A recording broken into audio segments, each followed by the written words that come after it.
මම මේ තියන්නේ හරි ලස්සනයි. ඔය දින හරි ලස්සනයි නිකන් ගෝල් කලයකට වගේ. මෙන්න මේ හේතු හින්දා තමයි ලස්සනයි කියන්නේ. ගත්තා ඉතින් ටිකට් එක. ඔන්න එන කට්ටිය මම රෑ වෙලා මාව එළියට අද මේ හුංගේරියා වින්නේ තාම මම ඉතින් මේ හරි ලස්සනයි රෑට. මං අද උදේ ආවේ මෙහෙට. අද උදේ මං කිව්වේ 4යි ගානට විතර ආවේ. ඇවිල්ලා ඊට පස්සේ ඇවිද්දා තැන් දෙක කීපයකට. මට දැනගන්න ලැබුණ විදිහට ඇත්තටම මේක ඇත්තටම ලස්සන රෑට. මේ දවල්ට නේ දවල්ට ලස්සන ඊට වඩා ලස්සනයි රෑට. මං හේතුව කියන්නම් මේ මෙන්න මේ එකකින්දා. මෙන්න මේ හේතුව හින්දා තමයි ලස්සනයි කියන්නේ.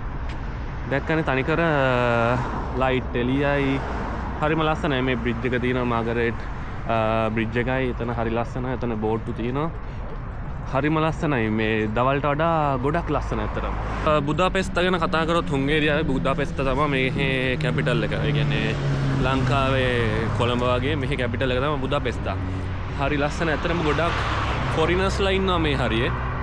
මම දැක්ක විදිහට මම මෙහෙට ආවත් හරි ගොඩක්ම දැක්කේ චයිනීස් කට්ටිය. චයිනීස් කට්ටියයි ඉන්දියන් තමිල් ගොඩක් හිටියේ. ශ්‍රී ලංකන්ස්ලා නම් ඇත්තටම දැක්කේම නෑ. බොරු කියන්න ඕනේ. ඇත්තටම දැක්කේම නෑ. මේ අපි විතරද කොහොද ශ්‍රී ලංකන් කට්ටියකට හිටියේ. මේ හරි ලස්සනනේ. ඔතන මේ පාලමේ හරිය තියෙනවා. ට්‍රේන් එක දෙපැත්තේ මාරු වෙනවා ට්‍රැම්ප් එක. හරිම ලස්සනයි. ලස්සන තැන් තියෙනවා. ඉතින් බුදාපෙස්ත වලත් බලන්න. වැඩේ කියන්නේ දවස තමයි මදි. ඇත්තටම දවස් දෙකකට ආවේ. ඒකින්ද ඇත්තටම මට මදි වෙන දවස් ටික. ඒක හින්දා මට පුළුවන් ටික මම ඉක්මනට පෙන්නන්නම් ඔයාලට. බුදාපෙස්ත ගැන කතා කරොත් බුදාපෙස්ත තමයි මෙහි තියෙන කැපිටල් හුංගේරියාවේ. හුංගේරියාවේ ලස්සනම තැන මෙහෙ. අනිත් ඔය ගම්බද පළාත් තියෙන ඒවත් ලස්සනයි. ඊට වඩා ගොඩක්ම ලස්සන බුදාපෙස්ත. හේතු ගොඩක් තියෙනවා. මං කිව්වා මෙහි ලස්සනයි. මෙහි ගොඩක් කාසල් තියෙනවා. මෙහි මේන් කාසල් එක තමයි බුදා කාසල්. එතන බ්‍රිජ් 3ක් තියෙනවා. මේන්ම බ්‍රිජ් 3. එකක් තමයි මේ දැන් මේ ක්‍රොස් ගන්න මම මේ හරි මේකට කියන්නේ මාගරේට් බ්‍රිජ් එක. මේකටත් ලොකු ඉතිහාසයක් තියෙනවා. ඒ වගේම තව එකක් තියෙනවා. තව බ්‍රිජ් එකක් ඉස්සරහ තියෙනවා. ඒකත් මම කතා කරන්නම් ඒ ගැන. ඒ පැත්තට පොඩ්ඩක් යන්න ඕනේ. ඒකයි තව වටින දෙයක් තියෙනවා මෙහෙ. ඔයගොල්ලන්ට පේන ඇති මේ බෝට්ටු. ඔය බෝට්ටු සවාරි තියෙන හැමතැනම. දැන් අපි හිටපු එකත් බෝට්ටුවක්. ඒක නන් නැහැ. ඔය බෝට්ටු සවාරි තියෙන පැයකට. පැය ගණන් වලට ගන්නෙ. පැයකට කොහොම හරි හුංගේරියන් සල්ලි වලින් 500ක්. ඒ කියන්නේ හරියට ගත්තොත් ලේ වලින් ගත්තොත් රුමේනියන් සල්ලි වලින් ගත්තොත් ලේ 60ක් වගේ පොඩි ගාණක්. ඇත්තටම පැයක් යනවා. වෙල්කම් ඩ්‍රින්ක් එකක් හම්බ වෙනවා. හැමදේම හම්බ වෙනවා. හරි ලස්සනයි. මං බලමු අද ඒ පැත්තට පොඩ්ඩක් යන්න try එකක් දෙනවා. ඔය එතන පේනදී වටේම 10ක් විතර තියෙනවා. බුදාපෙස්ත මේක මේ කාසල් එක තව පොඩි කාසල් තියෙනවා. මෙතන මං හිතන්නේ 8ක් විතර තියෙනවා. මේන් මේක පාර්ලිමේන්ට් එක. පාර්ලිමේන්ට් එකත් ලස්සනයි. ෆේමස් මේක පාර්ලිමේන්ට් එක. ඒක ගැන ලොකු ඉතිහාසයක් තියෙනවා. ගොඩක් දේවල් තියෙනවා කතා කරනවා නම් හොයලා බලන්න වෙනවා ඉතින්. ඒකයි කෑම ගැන කතා කරොත් නම් සුපිරි. ඇත්තටම සුපිරි. මං අර උදේ ගිහිල්ලා වුණත් හැම චීස් බර්ගර් එකක් කෑවා. සෑන්ඩ්විච් එකක් කෑවා. ඒකත් පට්ටම රහයි. පට්ටම රහයි කියන්නේ මේගොල්ලෝගේ රෙසිපි වලින් ඒක හදන්නේ වෙනම විදිහකට හදන්නේ. ඒ කියන්නේ රුමේනියාවේ හැම චීස් තියෙන නැතුව නෙවෙයි. ඒනොට ඒක හදන විදිහ වෙනයි. මෙහි හදන විදිහ වෙනයි. අන්න ඒකයි වෙනස තියෙන්නේ. උන්ට පේන දේ බ්‍රිජ් එක හරිම ලස්සනයි. ට්‍රැම්ප් එක උඩින් යනවා. එහා පැත්තට ඔය මැද්දේ එහා පැත්තේ තියෙන්නේ ගත්තොත් දූපත. ඒ දූපත් ඔක්කොම යාවෙන්නේ ඔන්න ඔය බ්‍රිජ් වලින් තමයි. මෙහෙ තියෙන ඔතන ඔය ඉස්සරහා පේන නැති ඉස්සරහත් තියෙන ගොඩක් ඒවා. ඒ වගේ තමයි. ඉතින් හරි ලස්සනයි. මම බලන්නේ ගොඩක්ම ගිහිල්ලා ඇත්තට මට මේ බෝට්ටු සවාරිය යන්න ඕනේ පොඩ්ඩක්. ඒකින්ද මං කලින් ආවා අනිත් ලංකාවේ කට්ටිය නම් ආවේ නෑ මේ ඒගොල්ලන්ට පොඩ්ඩක් මහන්සිලු අද දවසම අපි ඇවිද්දා එහෙම හින්දා තව දෙයක් කියන්න ඕනේ ඇත්තටම කොස්ට් එක නම් අඩුයි වියදම් වෙච්ච ප්‍රමාණය හරිම අඩුයි මං ඒ ගැන ඉස්සරහට කතා කරන්න ඕගොල්ලන්ට ඒ ගැන දැනගන්න ඕන නම් කමෙන්ට් සෙක්ෂන් එකේ යට දාන්න මැසේජ් එකක් කමෙන්ට් එකක් දාන්න මට දැනගන්න ඕනේ කියලා මං අරන් ආවේ ඇත්තටම එද්දී පොඩි ගාණක් ඇත්තටම මට මේ පොඩි ගාණ හොඳටම ඇති වුණා ටිකට් වලට මං අප් ඇන්ඩ් ඩවුන් ටිකට් දැම්මේ මං එක ටිකට් එකකට 150යි ගියේ කොට 2යි බෝට් එකට ගත්තා ඒකට කියන්නේ ෆොටුනා බෝට් කියලා ඒකටත් ලේ 400 ගාණක් ඒකත් පාඩු නෑ ඇත්තටම හැමදේම තියෙනවා වෙල්කම් ඩ්‍රින්ක්ස් බ්‍රේක්ෆාස්ට් ඔක්කොම ඉන්ක්ලූඩ් ඒකයි ඇත්තටම ගොඩක් හොඳයි මෙහෙ මිනිස්සු ගැන කතා කරොත් නම් ඇත්තටම කියන්න වචන නෑ හොඳ මිනිස්සු ඉන්න පට්ට හොඳයි දැක්කම උනත් hina වෙලා කතා කරනවා අන්න ඒ වගේ කිසිම පාඩුවේ අර අපිට කිසිම ප්‍රශ්නයක් වෙන්නේ නෑ අනික ඒ වගේ තව දෙයක් මං ඉන්න පැත්තේ ගොඩක් ඉන්නේ ෆොරිනර්ස්ලා අන්න ඒකයි හොඳේ තියෙන්නේ ගොඩක්ම ෆොරින් ඒක හින්දා මෙහෙ ඉන්න ගොඩක් කට්ටියට ඉංග්‍රීසි පුළුවන් හොඳට ඇත්තටම හොඳටම පුළුවන් කිසිම අවුලක් නැහැ කතා කරන්නේම අවුල තියෙන රුමේනියාවේ මිනිස්සුන්ට ඇත්තටම ඉංග්‍රීසි බෑ ඒක හින්දා ඉතින් හරි අමාරුන්ගේ භාෂාව ඉගෙන ගන්න ඕන පොඩ්ඩක් ඔළුවෙන් ඉන්නේ මිනිස්සු ඒගොල්ලෝගේ භාෂාව තමයි ලොකුම භාෂාව කියලා හිතාගෙන ඒවා රුමේනියාව කියන්නේ ඉතින් දියුණු වෙමින් පවතින රටවල් මේවා ඊට වඩා දියුණු වෙලා මේවත් දියුණු වෙමින් පවතින රටවල් ඒ වුණාට ගොඩක් රුමේනියාවට වඩා ගොඩක් අතින් ඉහළින් ඉන්නේ මේ රට. ඒකින්ද ඉතින් අපි මේ රටේ මිනිසුන්ට රෙස්පෙක්ට් කරන්න ඕනේ. හරිම හොඳ මිනිස්සු ඉන්නේ. පේන ඇති හරි ලස්සනයි එහා පැත්තේ. දැන් මම මේ යන ගමන් ඉන්නේ පාර්ලිමේන්තු එක හරියට. ඔය පාර්ලිමේන්තු එකේ අයිනේ ඉන්නේ මම ওই පැත්තට ගිහිල්ලා පෙන්නන්න. අර උදේ වරුවේ ගත්ත එක වීඩියෝ එක නම් හරිම ලස්සනයි සන්සෙට් එකත් එක්ක මාරම ලස්සනයි මේ මගේ අලුත් කැමරාව හින්දාත් දන්නේ මේ හරිම ලස්සනයි ඒක හින්දා ඉතින් හොඳ වීඩියෝස් ගන්න පුළුවන් ටිකක් දුර පයින් ආව ඉතින් තියෙනවා පොඩි දුරක් ඇවිදගෙන යන්න අර උදේ පෙන්නපු පාර්ලිමේන්තු එක තමයි මේ තියෙන්නේ හරි ලස්සනයි හරි අපේ නැති හරි ලස්සන නිකන් ගෝල් කලයකට තියෙන්නේ ලස්සනටම තියෙනවා. ඔතන මේගොල්ලෝගේ රුමේනියා හුංගේරියන් ෆ්ලැග් එක තියෙනවා. හරි මෙන්න මේ හරි එන්ට්‍රන්ස් එක තියෙනවා. හරි ලස්සනයි ඉතින්. ඕගොල්ලන්ට පේන ඇති මේ ඉතින් මඩ පිටිපස්ස ඒ නිකන් හරියට නිකන් කියන්නේ අර හැරි පොටර්ගේ මාලිගාව තියෙන්නේ. ඒ වගේ හරිම ලස්සනයි. මට ඇත්තටම හිතා ගන්න බෑ මේගොල්ලෝ කොහොම මේක හදලා තියෙනවද කියලා ඇත්තටම හරි ලස්සනයි. තව ලස්සන තැන් තියෙන නෑ කියන්නේ. ඇත්තටම තියෙනවා යුරෝප් වල ලස්සන තැන්. රුමේනියාවේ ආරෙන්න. මෙතන මම දැක්ක තැන් වලින් මගේ ජීවිතේ පළවෙනි ලස්සනම තැන. හැබැයි කවදාවත් මගේ ලංකාව තරම් ලස්සන රටක් නැහැ. ඒ වුණාට මේක යුරෝප් වලින් ගත්තොත් ලස්සන රටක්. ඔය තියෙන බ්‍රිජ් එක අතන හරිම ලස්සනයි පාර්ලිමේන්තු එක ලොකු ඉතිහාසයක් තියෙන පාර්ලිමේන්තුවක් ඉතින් ඕක හොයන්න ඕන ඉතින් ඔය ගැන ගොඩ මිනිස්සු මේ වෙලාවට ඉතින් එළියට බහලා ඉන්නේ දැන් සාමයකත් ළඟ වෙනවා දැන් ස්ප්‍රින්ට් එකත් පටන් ගන්න තියෙන්නේ මෙහි කියන්න ඕනේ රුමේනියාවේ මෙහි ක්ලයිමේට් එක පොඩි වෙනසක් තියෙනවා වෙනසකුයි ටයිම් එකේ පොඩි වෙනසකුයි තියෙනවා මම හිතාගෙන හිටියේ හුංගේරියාවයි රුමේනියාවට ළඟින් තියෙන හින්දා සාමාන්‍ය එකම ටයිම් එකක් යන නැති කියලා පොඩි වෙනසක් තියෙනවා මෙහෙ පැයක් අඩුවෙන් යන්නේ ඒ කියන්නේ අපි හිතමු දැන් 8යි කියලා 8යි නම් රුමේනියාවේ 8යි නම් හුංගේරියාවේ 7යි වෙලාව හරියටම පැයකින් වෙනස තියෙන්නේ forse magari devi servare ඔය දින හරි ලස්සන නිකන් ගෝල් කලයකට වගේ හරිම ලස්සන ඇත්තටම මාර ක්ලීන් ඒකයි බලන්න ඕනේ කොහොම හරි අද බෝට් රයිඩ් එක යන්න යන්නේ ඔය බෝට්ටු තියෙන ඔය යන්නේ ඔය බෝඩ් රයිඩ් එක තමයි යන්න තන. ඔතන තියෙන ඉතින් වයිකින් කම්පැනි එකේ වයිකින් කම්පැනි එකේ එකක් තියෙනවා. තව තියෙන පොඩි බෝට්ටු වටේට බලමු ඉතින් ගිහිලා try එකක් දෙනවා දෙන්න. බැරි වුණොත් ඉතින් sorry වුණාම ඒ වගේම බලන්න ඕන රැට කන්න ගන්න මොන හරි. ඒ වගේම තමයි දැන් ඕගොල්ලෝ බලනවාදී මේ හැමතිස්සෙම මං කන සීන් එකම ගන්නවා කියලා.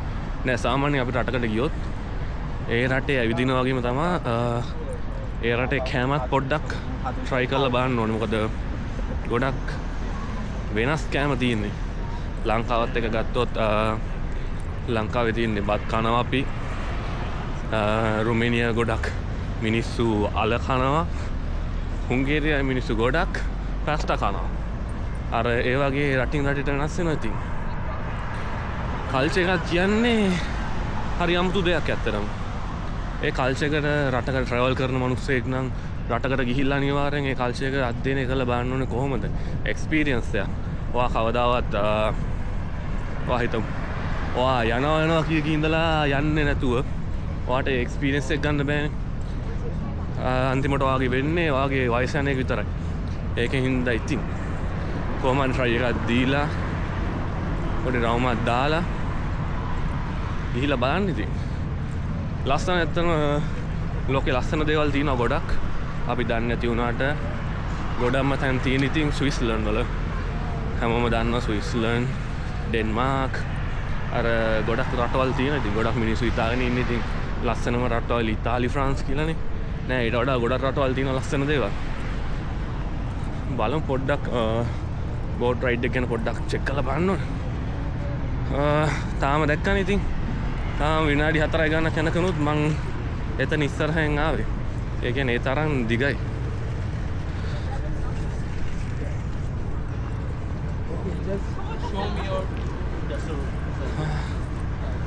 ටිකක් ඇවිදින්න ඕනේ. මහන්සියකුත් නැහැ ලොකුවට. මොකද අර උදේයි දවල් වරු වෙන ටිකක් රස්නික තිබ්බා. දැන් අර වතුරත් එක්ක මේ හරියේ පොඩි සීතලක් තියෙනවා ඉතින්. ලොකු සීතලක් නෙවෙයි ඉතින් අර වින්ටර් එකේ වගේ එහෙම සීතලක් නැහැ. පොඩි අවුලකට තියෙන මහන්සි. හයියෙන් ටිකක් ඇවිදිනවා. මොකද මට බෝට් රයිඩ් එක අල්ල ගන්න ඕනේ. මං එන්න කලින් දවල් වරු චෙක් කරා ඒක. ඒගොල්ලෝ කිව්වා 5න් පස්සේ පැය භාගෙන් භාගෙ තියෙන්නේ. ඒ කියන්නේ රයිඩ් එක පැයක් යනවා කොහොමද? රයිඩ් එක පැයක් ගියාට පැය භාගෙන් භාගෙට බෝට්ස් තියෙනවා. උදේ 7 ඉඳලා 5 වෙනකම් පැයෙන් පැයට බෝට් යන්නේ. ඒ කියන්නේ එක බෝට් එකක් ටර්න් එක ගහලා එනකම් අපිට ඉන්න වෙනවා. 5න් පස්සේ එක බෝට් එකක් පැයක් ගිහලා එනකම් අපිට ඉන්න ඕනේ විනාඩි 30යි. ඔය අනිත් බෝට් එක එනවා එහෙම රවුම් යනවා ඉතින්. හරි ලස්සනයි බෝට් එක යද්දි තමයි ගොඩක්ම ලස්සන. බලමු පොඩ්ඩක් ඉස්සරහට ගිහිල්ලා ලස්සන කොහොමද කියලා.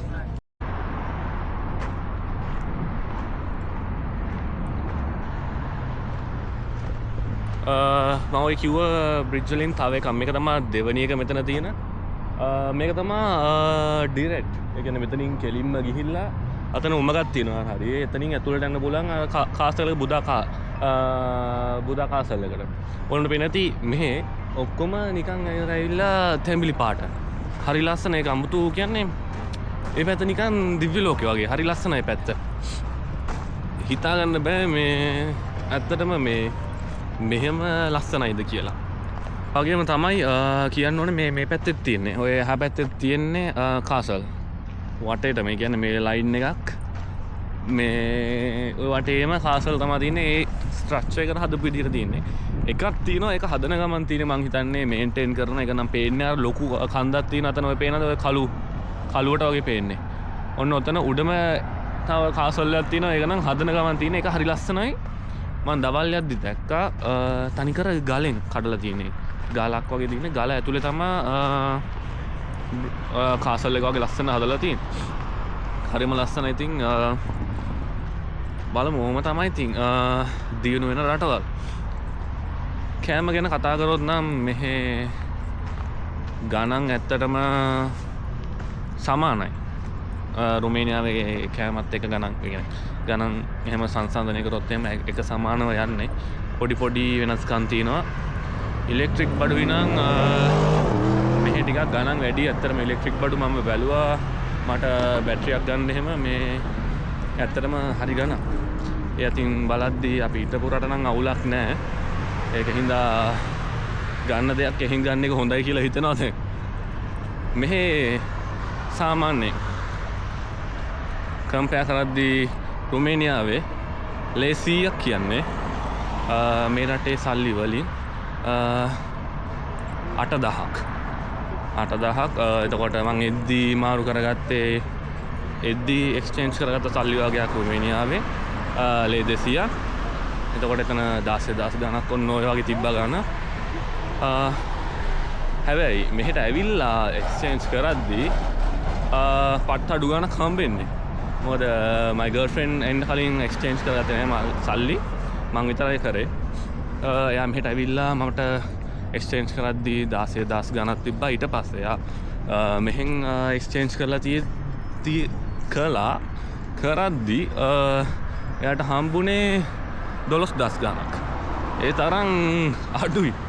ඒක හින්දා ඔයගොල්ලෝ එන්න හිතාගෙන ඉන්නවා කෙනෙක් නම් කරන්න ඕනේ මුලින්ම ලොකු ගණන් ඕනේ නැහැ අතරම. සිරාවටම කියන්නේ ලොකු ගණන් ඕනේ නැහැ. පොඩි ගණනකින් ෂේප් වෙන්න පුළුවන්. ගෲප් එකක් වගේ නම් ඒත් හොඳයි. තනියෙන් එන නම් ඒත් හොඳයි. කාමර සාමාන්‍යයෙන් ටිකක් ගණන් දානවා නම් අනිවාර්යෙන් booking.com එකෙන් දාන්න. ඒකයි බස් එකේ ටිකට්ස් දානවා නම් එකක් තියෙනවා. ඒකත් මං කියන්න. ඒකේ බලන්නේ ඇත්තටම ගොඩක් කට්ටිය කියනවා පාස්පෝර්ට් බලනවා. ඒක එන විකාර ගොඩක් කියනවනේ. ඇත්තටම මේ එච්චර ලොකු දෙයක් බලන්න ඒගොල්ලොන් නම අපි 4 දෙනෙක් ආවා. 4 දෙනාගේ මම්මයි මගේ ෆෝන් එකෙන් ඇප්ලිකේෂන් දැම්මේ. ඇප්ලිකේෂන් එකෙන් රෙජිස්ටර් වෙන්න ඕනේ එතන. අපේ නමයි පාස්පෝර්ට් නම්බර් එකයි ඒ ටික දාන්න ඕනේ. එක්ස්පයර් ඩේෂන් බලන්නේ නැහැ. ඒකින් දවුලක් නැහැ. බලන්නේ ඒගොල්ලොන් කොහොමද බස් එක නගින්න කලින් මම නැග්ගේ ඔරාදියා වලින් නගිද්දි බලන්නේ ඒගොල්ලොන් මේ නෝනේ ඒකේ මේ ඇප් එකේ තියෙනවා QR කෝඩ් එක. ඒක ස්කෑන් කරනවා. එතකොට ඒගොල්ලන්ට පෙන්නනවා කී දෙනෙක් යනවාද. ඊට පස්සේ ඒගොල්ලොන් ඒ කෙනාගේ පාස්පෝර්ට් ඉල්ලනවා. ඇත්තටම බලන්නේ චෙක් කරන්න නෙවෙයි. එයා බලන්නේ ඇත්තටම නම හරිද කියලා. නම හරි නම් ක්ලික් එක දානවා යන්න කියනවා. අනිත් එක නම් 4 දෙනා මොකලා අපි හිතුවෙත් මේ හෙන ගේමක් දීලා මේ ප්‍රශ්න ගොඩක් අහයි කියලා. එහෙම මොකුත් නැහැ. අපේ කෙනෙක් හිටියා. එයාගේ තව මාස 2යි තියෙන්නේ එක්ස්පයර් වෙන්න. ඒ තියෙද්දිත් ඉතින් කිසිම අවුලක් නැහැ. හැබැයි ඉතින් එන්න ඇවිල්ලා බලන්න රට. හැබැයි මං කියන්නේ ඉතින් පනින්න නම් හදන්න එපා. බොරු වැඩක් ඇත්තටම මේ පනිනවා කියන්නේ. පැනලා නිකන් චාටර් වෙන්න ඕනේ නැහනේ. කොහම හරි බෝඩර් එක ක්‍රොස් කරද්දී නම් අපි ආවේ අරාත් පැත්තෙන් නෙවෙයි ඔරාදියා පැත්තෙන් ආපු හින්දා වෙනම තැනක් තිබ්බා. ඒකෙන් ආවේ ඒකත් ලොකු බෝඩර් එකක්. ඇත්තටම අපේ බස් එක තිබ්බේ 12යි ගාන 12:45. මෙහෙට එන්න තිබ්බේ 4:40. හරියටම ටයිම් වලටම වැඩේ සිද්ධ වුණා. කොහම හරි එක තැනක විතරයි නැවැත්තුවේ පැය භාගයක්. මොකද මේ බස් එක සිබියු වල ඉඳලා ඉන්නේ. ඒකින් හින්දා ටිකක් ලොන් ජර්නි එකක් හින්දා එයාට ඩ්‍රයිවර්ට පොඩ්ඩක් රෙස්ට් කරන්න වගේ. එයා පැය භාගයක් විතර රෙස්ට් එක ගත්තා එතන. ආපු බස් වල ඔක්කොම දිනවා ටොයිලට් හැමදේම තියෙනවා. ඉතින් බය වෙන්න දෙයක් නැහැ. අපි මේ එන්න කලින් අහලා පොඩි කාලේ නම් අහලා තිබ්බා බස් වල ටොයිලට් තියෙනවා කියලා. ඒක කවදාවත් දැකලා තිබ්බේ නැහැ. කොහොම හරි ඉතින් ඒකත් රුමේනියාවට ආවට පස්සේම දැක්කා ඉතින් ඔක්කොම හැමදේම. ඒ වගේ තමයි ඉතින් එක්ස්පීරියන්ස් ගන්න ඕනේ හැමදේම. බලමු දැන් බෝට් රයිඩ් එකට තා වෙලා තියෙනවා කියන්නේ 9 මාර තමයි ඒගොල්ලෝ කිව්වේ අන්තිම එක. ඒකට දැන් ඇවිල්ලා 8 මාරයි. 8 මාරයි. තව මට බෝට් රයිඩ් දෙකකින් ඒක ඉවර වෙනවා. බලමු එකක් අල්ල ගන්න ඕනේ. ගිහිල්ලා බලමු ඉතින්.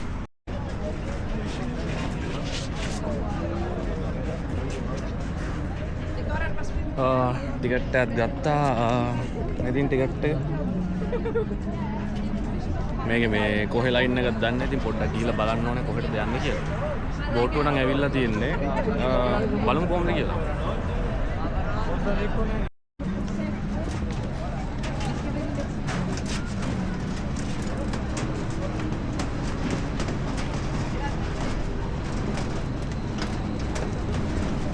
පට්ට ලස්සනයි. ඉතින් මේ මෙතනින් පොඩි පාලම් කෑල්ලක් තියෙනවා. පාලම් කෑල්ලෙන් ගිහිල්ලා උඩ ඉඳගන්න තියෙන බලමු හොඳ සීට් එකක් අල්ලගන්න පුළුවන් වෙයිද කියලා. අපි තව සෙට් එකක් එන්නත් හිටියා. මේ බෝට් එක ඉක්මනට දැන් මිස් වෙනවා. ඒක හින්දා ඉතින් කරන්න දෙයක් නැහැ. ගෙන් කියලා බලමු මොකද කරන්න කියලා.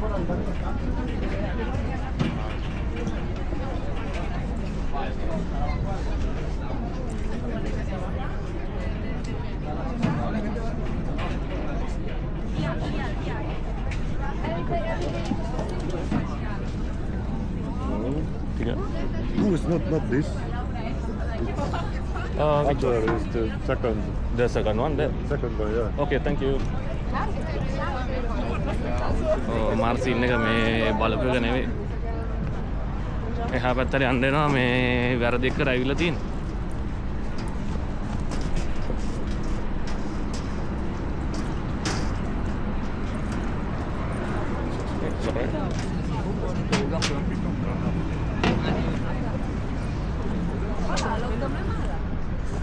ඕ වැරදි එක සෙට් වෙලා තියෙන්නේ.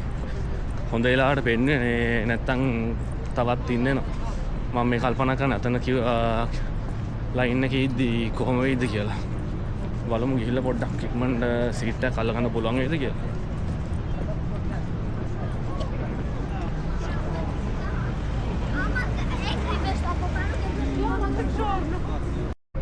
කොහමරි ඉතින් අමාරුවෙන් අන්තිමට බෝට් එකට නැගලා දැන් යන ගමන් ඉන්නේ පේන නැති ඔය වටේටම මේ හරි ලස්සනයි වටේ. ඒක තියෙන්නේ මං කිව්වා බුදා පෙස්ට් කාසල් එකයි බ්‍රිජ් එක තියෙනවා හරි ලස්සනයි. මේ ඇත්තටම මාර කූල් එකක් තියෙන කොහොම හරි මේ අර දෙන්නම නැගගත්තා. හස්බන්ඩ් ඇන්ඩ් වයිෆ් මේ මඩුයි දෙන්නා. මං හිතුවේ ඇත්තටම මේ දෙන්නට එන්න බැරි වෙයි කියලා. මොකද මේ බෝට්ටු අන්තිම මොහොත තමයි ඒගොල්ලෝ ආවේ. කොහොම හරි මම මුලින්ම ටිකට් එක අරන් තියාගත්තා. ඒකින්ද අවුලක් නැතුණා. මේ කොහොම හරි ඒගොල්ලෝ පස්සේ ටිකට් එක ගත්තේ. කොහොම හරි ඉතින් හම්බුණා.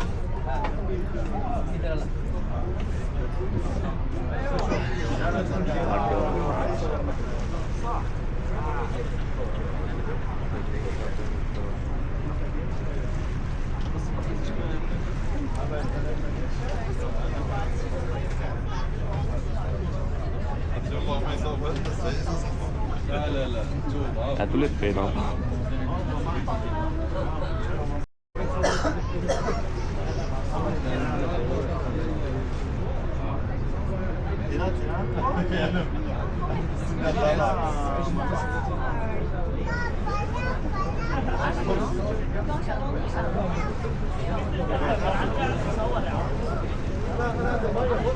ඇත්තම කිව්වොත් මේ ෆීලින් එක නම් නිකන් දිව්‍ය ලෝකයක යනවා වගේ. ඇත්තටම මේ එකම පාටින් බල්බ් තියෙනවා හරි ලස්සනයි. මේ බ්‍රිජ් එක ගා යටින් යන්නේ දැන්. හරි ලස්සනයි ඇත්තටම.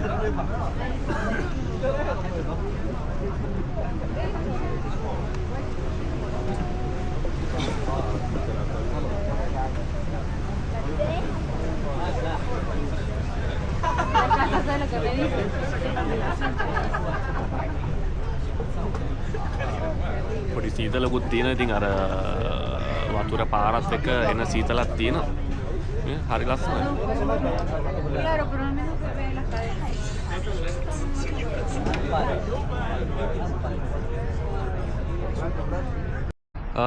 දැන් තමයි පැයකට පස්සේ කොහොම හරි බෝට් රයිඩ් එකක් ගියා. කොහොම හරි බෝට් රයිඩ් එක පැයක් ගිහිල්ලා කොහොම හරි මුලදී නම් අවුලක් නැහැ, සීතල නෑ වැඩිය. ඊට පස්සේ අමරසිරි පොඩ්ඩක් මැද්දට යන්න අර හුලංගයි වතුර වල සීතලයි එක්ක පට්ට සීතලක් දැනුණා.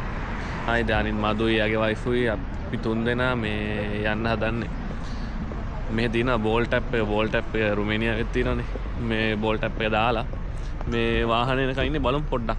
කොහොම හරි ආවා. ඇමරිකන් එක්ස්ප්‍රෙස් මයිසා නයින.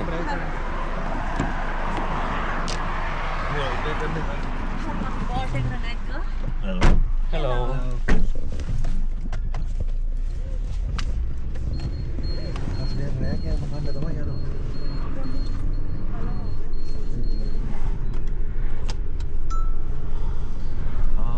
කොහොම හරි වාහනේ ගත්තා. මේ වාහනේ අරන් අපි යනවා.